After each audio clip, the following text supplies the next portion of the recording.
All right, how to work out faster and save time in the gym. Specifically, how to do it and how, man, not to do it. Now, to be fair, not everybody needs to save time in the gym. The gym may be your unwinding place. We see this all the time. People coming in after work, it's kind of their decompression time, right? They walk in the door, they spend some time, they set their stuff down, they go change clothes, they come out, kind of shoot the breeze with other people before getting their lifting shoes on, they write out their whole workout. It might literally be, not usually, but sometimes it literally is like 20 or 30 minutes from the time somebody walks in the door until they actually start lifting. We get that this is a place to socialize as well. With that said, a lot of us need to move. We need to get our sessions in an hour 15, hour and a half at the very top end. So we got to get in, get moving. And if your sessions have been going longer than you can afford, you might have been starting to have certain thoughts like maybe my programming needs to change. Maybe I need to change from a 3-day program to a 4-day split or something like that to make the workout shorter. Or maybe worse yet, you've actually pondered or actually have started to skip some of your lifts. First of all, don't skip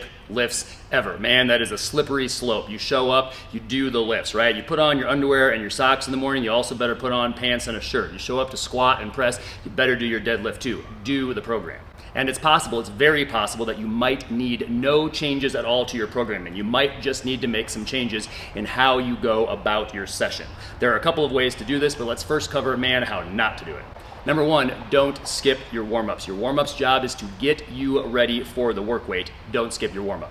Number two, don't skip lifts, right? We see this all the time. We hear about this all the time. People who haven't deadlifted for, a certain number of weeks because they just haven't gotten to the deadlift, right? It's their last lift, and it's also the easiest one to quit on. It's at the end. Nobody wants to pick up a heavy weight. I get it, but don't skip lifts.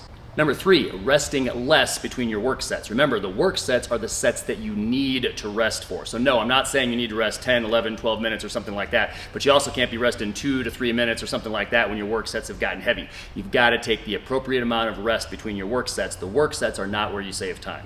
Number four, supersetting your work sets. Don't do it. In other words, don't try to do a work set on squats and then go do a work set on bench and then come back and do a work set on squats and then do a work set on bench. It will not work. It might work when it's easy. It will not work when things get challenging. And if you're going to try to get strong, things are going to need to get challenging. Those two lifts will absolutely, although relatively unrelated, they will absolutely affect each other if you're trying to superset your work sets. Don't do it. All right, so the meat of the topic, how do you do it? There are 3 ways to do it.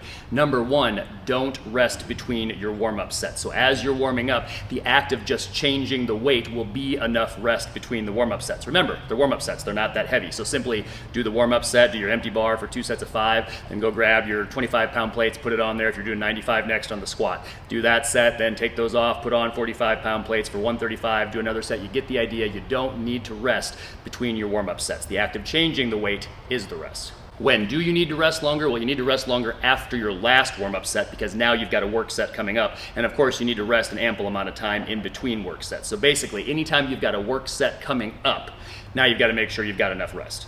Number two, so remember, tactic number one is how you handle the first lift, which we're just going to assume is the squat for today. Tactic number two, this applies for your second and third lift. You can do the warm-ups of your next lift in between the work sets of your current lift, all right? So if I've done my first set of squats and I'm going to, let's say, press next, I've done my first work set on squats and I go over and I grab an empty bar and I do my empty bar sets on the press. Maybe I even do my next lightest, next heaviest, I guess, set of warm-ups on the press. And then I sit down and I rest for a couple more minutes and then I'm going to do my second work set on squats. And then I'm going to go do another warm-up set on press. Maybe 2 more warm-ups on press, maybe, who knows. And then again, I'm going to sit down for a couple minutes and do my last work set of squats. I'm still going to make sure I sit down for a couple minutes always before squatting my next set. But I can do this so that by the time I get done squatting, maybe I have 1 warm-up set left on my press, maybe no warm-up sets left on my press. So all I've got to do is sit down, rest a couple minutes after my last work set of squats, and then start pressing. It also works very well because those 2 lifts are unrelated, right? Relatively unrelated. So the warm-ups on my press, because they're light, they're not going to impact my squat.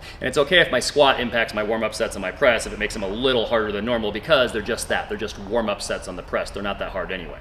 Number 3, if you're doing a good job with your training log, and hopefully you are, then you've got to make sure that your training log isn't taking up a whole bunch of your time. So if you're sitting down at the beginning of your session or at the end of your session and you're taking 10 minutes to write everything out, you've got to put that to an end. Start writing that stuff out during your rest periods, all right? So when I'm resting in between my squats, I've still got a couple minutes after I do my warm-up sets on the press, I can start writing out my next entire squat workout for next time.